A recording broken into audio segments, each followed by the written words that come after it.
रोना है तो रामायण को देखिए। अरे रोने का पात्र अगर कुछ है तो भगवान राम और भरत का मिलन देखिए, उससे जो नेत्र भींगेंगे आपके, वो दो भाइयों के वास्तव प्रेम दिखेगा, जिसमें किसी को कुछ चाहिए नहीं, बस देना है। जहां राम जी भरत को कह रहे तुम ले लो, और जहां भरत जी कह रहे हैं कि नहीं भैया आप लीजिए, और लड़ाई इस चीज की रोना चल रहा है, इस चीज के लिए दोनों के नेत्र भींगे हैं कि मैं आपको दूंगा और मैं आपको दूंगा। इसलिए रो रहे हैं कि तुम सुखी रहो, तुम सुखी रहो, तुम राजा बनो, तुम राजा बनो। प्रेम इसे कहते हैं, समर्पण इसे कहते हैं। ऐसी प्रेम और समर्पण किसके पास हो कि मथुरा राज्य को कंस का वध करने के बाद जीत लिया गया भगवान कृष्ण के द्वारा, लेकिन जब राजा बनने की बात आए तो बोले ना, माता पिता मेरे नाना जी इस गद्दी से उतारे गए थे, इसलिए गद्दी पर बैठने का अधिकार केवल उनको है, मुझे नहीं। इससे सच्चा प्रेम क्या होगा अपनी माता पिता के प्रति कि राजगद्दी त्याग दिए। ये हमारे केशव थे, ये हमारे केशव थे। ऐसा प्रेम देख करके रोना है तो इन्हें देखिए, राधा और कृष्ण का वियोग को देखिए कि कैसे दोनों एक दूसरे से लीला को रचने के लिए दूर हुए, और मात्र 20 किलोमीटर दूर मथुरा और वृंदावन में कभी मर्यादा को ना लांगे और कभी मिलने नहीं आए, ना कृष्ण यहाँ ना राधा जी वहां गई अपनी गोपियों के साथ में। ऐसी मर्यादा पूर्ण प्रेम को देखिए और इसमें आंखें को भिंगाइए, इससे आंसू बहाइए, इससे आप और आपका कुल तर जाएगा। ये होता है प्रेम। राधा चरित्र को पढ़िए और राधा रानी की चरित्र को अपनी पुत्री को सुनाइए और कहिए कि तुम ऐसा बनो। ये है प्रेम। प्रेम में रोना है तो इसे रोइए। सीता जी की कथा पढ़कर रोइए कि कैसे राजघर में पैदा हुई, राजघराने में जन्मी, राजमहल में ब्याही गई, लेकिन पूरी जीवन वन में दुख में काट ली, संतान वनवासी की भांति जिया, लेकिन कभी पति को निंदा नहीं की। ये सच्चा प्रेम था। बोली मुझे कुछ नहीं चाहिए, मुझे कोई दूसरा नहीं चाहिए, मुझे राज्य नहीं चाहिए, बस राम पर प्रश्न ना उठे, मेरे पति का अपमान ना उठे, मैं पुनः 12 वर्ष वनवास जाने को तैयारी कर लेती हूं। ये था सच्चा प्रेम। सच्चा प्रेम तो उसे कहते हैं कि पिता के अपमान करने से, केवल पति का अपमान सुन लेने से जाकर के हवन कुंड में बैठ गई, अपनी अग्नि से अपने शरीर को दाह कर लिया। ऐसी माता सती की कहानी को सुनिए। इससे सच्चा प्रेम कहां मिलेगा? जो लड़कियां 500 रुपए कम पड़ जाए तो पति से भी भिड़ जाती है, सास की निंदा अपने ससुराल मायके में लाके करती है, वे लड़कियां बैठ करके घुटने तक आंसू बहा रही है और कह रही है कि सैयारा मूवी देखा तो मुझे मेरा प्रेम आ गया। ऐसे नौटंकी कर रहे हैं जैसे कि एक्टिंग करना उनको कार्य है। फिल्मों की ऐसी आज लत लग गई हमारे युवाओं को, हमारे देश के युवा युवतियों को, कि जिनके बाप दादा जीवन भर खेत में मर गए, खेती करते करते 5000 में ईंटा ढो रहे हैं, उनके बच्चे आज सिनेमा हॉल में जा करके बेहोश हो रहे हैं, मर रहे हैं, रो रहे हैं कि हाय रे दैया, हाय रे मेरा प्यार टूट गया। आज की शिक्षा व्यवस्था और देश की समाज इस दिशा में जा रही है।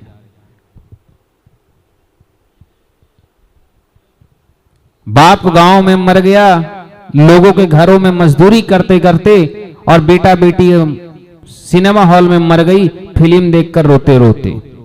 ऐसी परंपरा चल गई हमारे देश में। आज दुर्भाग्यता हमारे देश की है कि कहां आज दुनिया के सारे लड़के लड़कियां मर रहे हैं कि हम ओलंपिक जीत के लाएं, हम आगे देश को लेके जाएं, और हमारे युवा सिनेमा हॉलों में बैठकर ये सोचकर रो रहे हैं कि चौथी गर्लफ्रेंड भी चली गई, अब 5वीं का व्यवस्था कैसे किया जाए। ये दुर्भाग्यता है। और प्रेम की गाथा तो वे लड़कियां भी गा रहे हैं, वे लड़के भी गा रहे हैं जो उन्होंने 4 जगह पहले से ही सेटिंग करके रखे हैं। मूवी देख करके वो भी रो रहे हैं। और मुझे ये नहीं समझ में आता है एक्टिंग फिल्म का हीरो अच्छा कर रहा है कि बेहतर उससे अच्छा तो ये देखने वाले कर रहे हैं, दर्शक कर रहे हैं। समाज को एक सही दिशा देनी चाहिए और इसके लिए जिम्मेवार केवल वे माता पिता हैं जिन्होंने अपने संतान को कभी राम जी और सीता जी की कहानी नहीं बताई। अगर ये लड़कियां जो आज रो रही है, जो लड़के रो रहे हैं सिनेमा हॉलों में, अगर इनके बाप दादाओं ने बचपन में 4 जूते मुंह में मारे होते और बोले थे बैठ आज तुम्हें राम जी की कथा सुनाऊंगा कि मर्यादा होती क्या है, तो शायद गलत भी होता तो इस डंके की चोट पर बनाकर रील्स ना वायरल करता। सोचिए जो लड़कियां रो रही है कि मेरा थोना मेरा बाबू मुझे छोड़ दिया और ये फिल्म इंडस्ट्रियों में रो रही है, आखिर उसके माँ बाप परिवार सब कोई देख रहा है, इसका मतलब उसे किसी सभ्यता से कोई मतलब नहीं। हमारी संस्कृति कैसी थी कि पति और पत्नी एक साथ एक स्थान पर अपने माता पिता के सामने नहीं बैठते थे। आज उस देश की दुर्भाग्यता देखिए कि लड़कियां रील्स बना करके रो रही है कि और लड़के रो रहे हैं।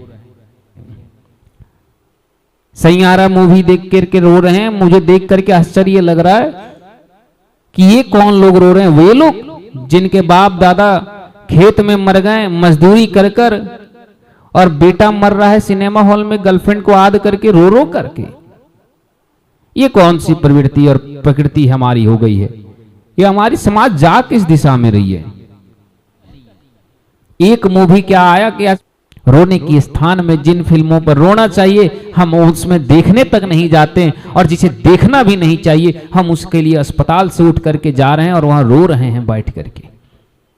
यह हमारी सभ्यता और आज हमारी संस्कृति रही कि जिस देश में विद्यालय को मंदिर कहा जाता था, आज उसी विद्यालय के दर्शक, उसी विद्यालय के लोग आज विद्यालय में बैठ करके सैयारा मूवियां देख देख करके ऐसे रो रहे हैं जैसे कोई विधवा विलाप करती हो।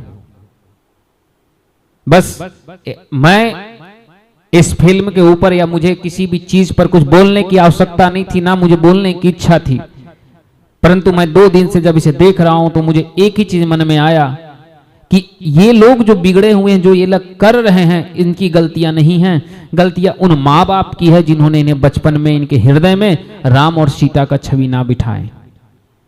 अगर लड़कों के हृदय में राम का चरित्र और सीता माता का छवि बैठ जाता तो आज ये लड़का किसी के चक्कर में ऐसा किसी हीरोइन को देख करके ना पगलाता, और अगर उन लड़कियों के हृदय में राम के भांति छवि बैठ जाता तो ऐसे आवारा लड़कों के चक्कर में ना पड़ते। छवि बनाना है पुत्र और पुत्री के हृदय में तो राम का, शंकर का, विष्णु का, इनका बनाइए। दुर्गा, सीता, पार्वती, लक्ष्मी, राधा इत्यादि भांति भांति देवी देवताएं, माता सती, अनसुईया, महात्मा, कई ऋषि महात्मा, इनकी बताइए। राजा विक्रमादित्य, ऐसे ऐसे राजा हमारे यहाँ, इनकी छवि बताइए बच्चों को। रोज अगर एक कथा आप बच्चे को छोटे से सुनाना लगे, जब बच्चा बैठे तो ट्विंकल ट्विंकल लिटिल स्टार के साथ साथ अगर आप ये भी बता दें कि मंगल भवन अमंगल हारी, तो शायद आपका बच्चा इस राह पे नहीं जाएगा। याद रखिएगा,